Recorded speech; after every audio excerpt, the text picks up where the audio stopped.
माननीय गोपाल भार्गव जी, आपका भी अभिनंदन है, वंदन है। कई जवाब जिनका नाम ही काफी है।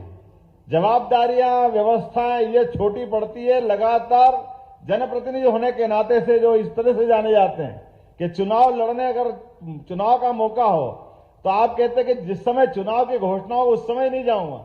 ये जो अंदर की जनता के दिल पे जो राज करते हैं वही ये कर सकते हैं। हर एक किसी के बस की बात नहीं हो सकती। इस अवसर पर माननीय सांसद राज बहादुर जी, उनका भी अभिनंदन करता हूं। राज बहादुर जी का, हमारे अपने वरिष्ठ नेता, पूर्व मंत्री, पूर्व सांसद और वर्तमान विधायक माननीय भूपेंद्र सिंह जी, उनका भी अभिनंदन है। आप भी अलग अलग दायित्वों का निर्वहन करते हुए भी क्लस्टर के प्रभारी भी हैं। बहुत सारे अलग अलग काम आपको मिलते रहे। हमारे उज्जैन के भी प्रभारी मंत्री रह चुके हैं। मैं इस अवसर पर मेरे अभिन्न मित्र शैलेंद्र जी, जोरदार अभिनंदन करें शैलेंद्र जी के लिए भी। शैलेंद्र जैन जी, शैलेंद्र जी ने कुछ मांगा, मैं बोलने में जरूर याद रखूंगा। मांगा तो सभी ने है। अरे हमारे 2-3 मंत्री और रह गए। माननीय धर्मेंद्र जी, पर्यटन मंत्री, इनके अभिनंदन करें। माननीय लखन पटेल जी, जोरदार अभिनंदन करें। दिलीप अहिरवार जी, जोरदार अभिनंदन करें दिलीप जी के लिए भी। हमारे अच्छे, बहुत अच्छे नेता हैं और भाग्यशाली ऐसे हैं कि हमारे अपने पहली बार में छक्का लगा के सीधे मंत्रिमंडल का, ये ऐसे हमारे अपने जोरदार ऐसे व्यक्तित्व के धनी भी होना चाहिए। इस अवसर पर मेरे आपके इंजीनियर और पढ़ाई के साथ साथ अपने क्षेत्र की बहुत सेवा करते हैं, उनके यहाँ कॉलेज के लिए भी लेके आए प्रदीप लारिया जी, आपका भी अभिनंदन। प्रदीप भाई के लिए जोरदार अभिनंदन करें। कई कारणों से उनकी अलग पहचान है। हमारे पूरे मंच के ऊपर माननीय श्याम सुंदर जी, जिला प्रभारी, अभिनंदन करें श्याम सुंदर जी का। जरा ताली वाली तो बजाओ, मजे नहीं आ रहा। मैं बोले जा रहा हूं, अब आप नाम बोलते जाओ और आप बोलते जाना। गौरव सिरोठिया जी, राजेंद्र सिंह जी, गोकलपुर है, मोकल, ये लिख के मेरे को गोकल दिया, इसलिए मेरे को तो गोकुल वाले को गोकल ही याद आता है। तो गाय का कुल जिसके घर में, वो सब गोकुल वाले ही तो होते हैं। जिनके घर गाय वो गोपाल, जिनका घर में गाय के गांव में बना हुआ वो गोकुल। हमारे परमात्मा की तो दया है। समूचा भरा पूरा मंच एक बार अभिनंदन कर दो, फिर अगली बार गलती हो जाएगी। नहीं तो ये नाम अपने लिखने वाले गलती करे और मेरे मुंह से निकले, वो थोड़ा ऐसा लगता है कि गलत हो रहा है। लेकिन अभी तो उत्सव का माहौल चल रहा है, और उत्सव का माहौल कैसा चल रहा है इसका आनंद हम सबको आ रहा होगा। अपने यहाँ कितनी अच्छी संस्कृति, कितने अच्छे हमारे त्योहार पर्व रहते हैं। आप अंदाजे लगा लो कि हमारे जितने भी त्योहार और पर्व होते हैं, पर्व जितने भी होते हैं, जैसे एकादशी, नवरात्रि, सावन का मास, ये सब पर्व वाले जिसमें उपवास करते हैं, और त्योहार इतने जिसमें सबको खाने पीने को खूब मिले, खूब आनंद के साथ, मस्ती के साथ खाओ, तो होली, दिवाली, दशहरा, ये त्योहार के रहते हैं।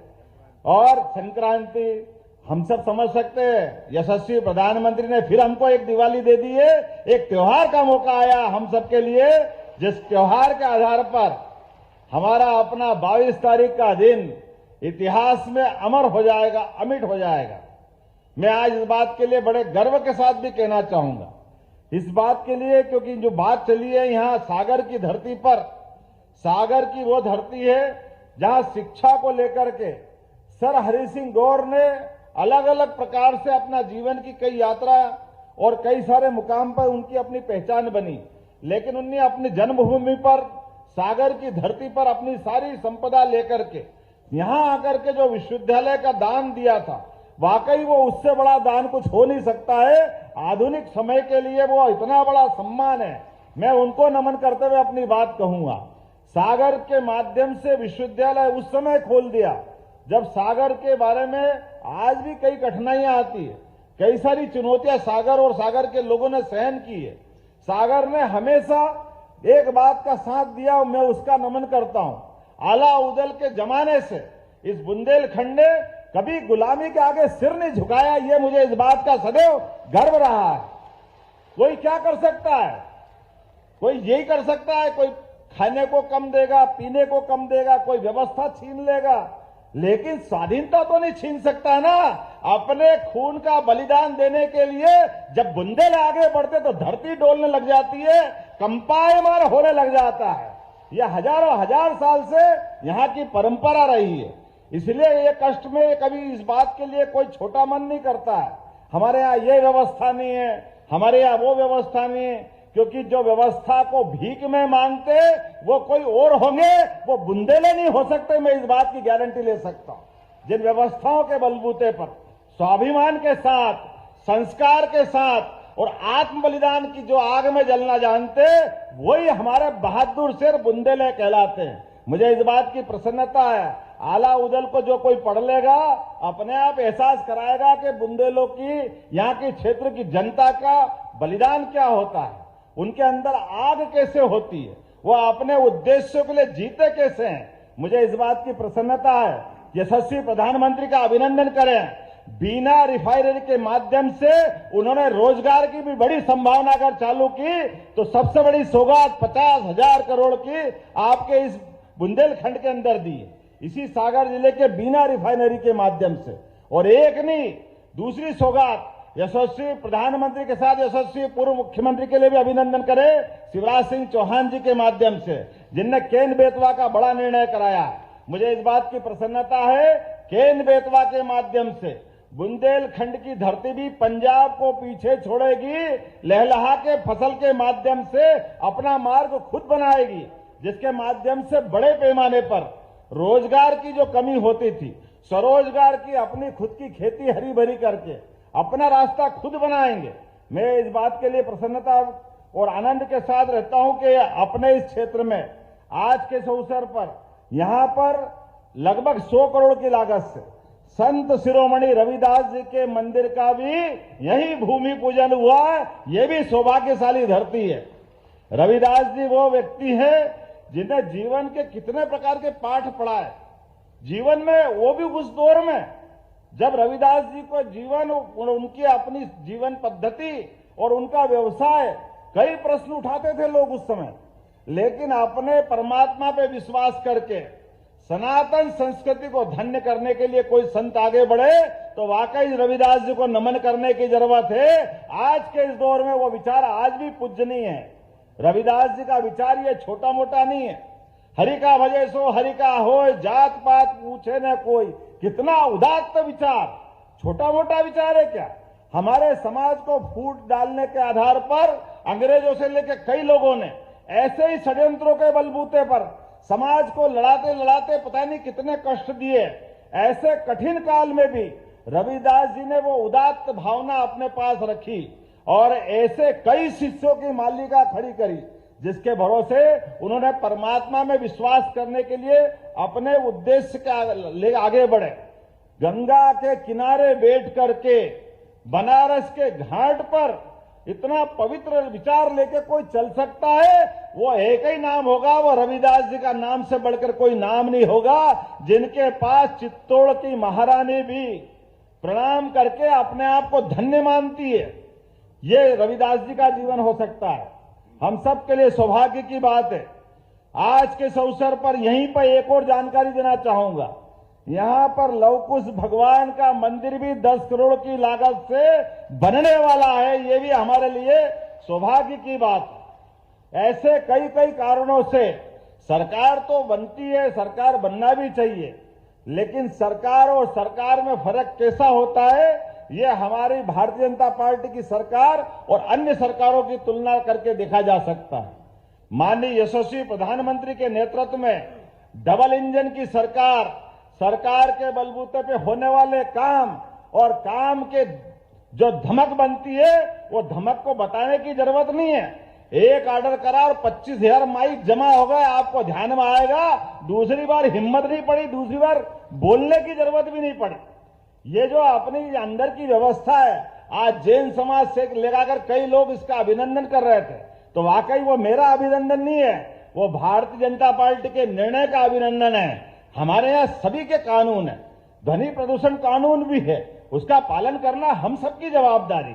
हम इस देश के अंदर सभी धर्मों को लेकर चलना जानते हैं, सभी धर्मों का सम्मान करते हैं। लेकिन मेरे कारण से आप परेशान हो, इस बात को कोई सरकार परेशान होने के लिए या सरकार उसको रोकना चाहती है। मैं आज के इस अवसर पर एक तो आपने जो मांग रखी, शैलेंद्र भाई, हमारे गोविंद भैया, बीडी जी, सबने कहा है कि यहां पर स्टेट यूनिवर्सिटी की जरूरत है, तो हमने कहा इसी साल जून से यहां विश्वविद्यालय की स्थापना करने की घोषणा करते हैं।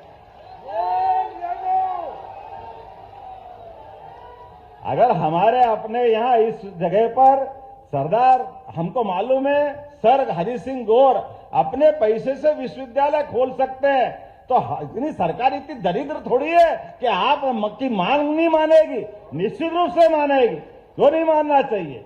और इसकी व्यवस्था भी हमारे अपने लिए अभी कोई भवन तैयार होगा, उसी भवन में इसी सत्र से विश्वविद्यालय प्रारंभ कर दिया जाएगा। इसके साथ साथ उद्योग के लिए भी बहुत जल्दी बुंदेलखंड पैकेज लेकर के इसी संभाग के अंदर उद्योग की बड़ी बैठक करके बड़े पैमाने पर उद्योगों की भी मालिका तैयार करेगा, जिसके माध्यम से उद्योगों के आधार पर लोगों को रोजगार मिलेगा। इस व्यवस्था के आधार पर भी हमने निर्णय किया है कि बुंदेलखंड की धरती पे इस बात की भी आवश्यकता है। मुझे एक और बात आपने कही कि बुंदेलखंड में वो जो हमारी सड़कें खुद गई, और आपने कहा कि वो टाटा कंपनी का कोई पैकेज है।